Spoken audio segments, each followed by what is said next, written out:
वो परमात्मा दयालु हमें फिर से याद दिलाने के लिए आते हैं।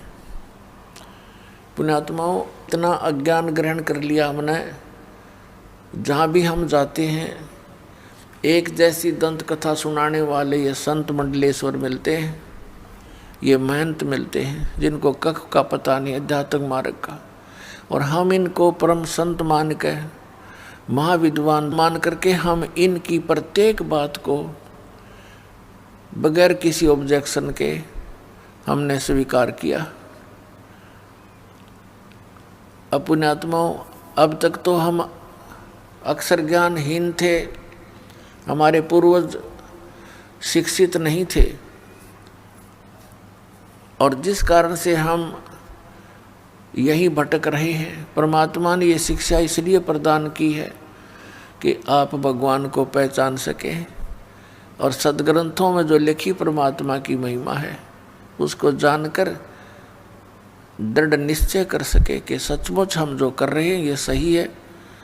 और भगवान कबीर है, परमेश्वर कबीर जी ही अल्लाह हैं, गॉड हैं, रब हैं, वास्तव में यही परमात्मा है, सर्व सृष्टि रचनहार, और यही मोक्ष देते हैं। यही हमारे पाप कर्मों का नाश करके इस जीवन में भी हमें सुख प्रदान कर सकते हैं। अन्य कोई परमात्मा, कोई इष्ट, कोई देव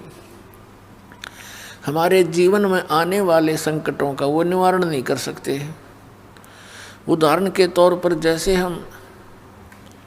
श्री कृष्ण जी की महिमा सुना करते थे कि उन्होंने सुदामा जी का महल बना दिया, फिर हम सुना करते थे कि श्री कृष्ण जी ने मोर ध्वज राजा के पुत्र ताम्र ध्वज को आरे से चिरवा कर, जिसकी डेथ हो गई थी, 2 भाग हो गए थे, और उसको जीवित कर दिया। हम इन कृष्णों को देखकर इनको भगवान माना करते थे,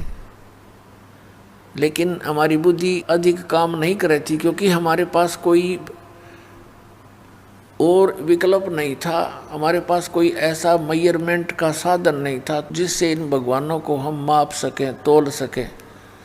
इनकी तुलना किसी से कर सकें। अब परमेश्वर ने और उन महापुरुषों ने जिनको भगवान मिले, उन्होंने हमें ये एक पैमाना दे दिया ISI मार्ग का, वेदों और ग्रंथों से प्रमाणों का। तो ये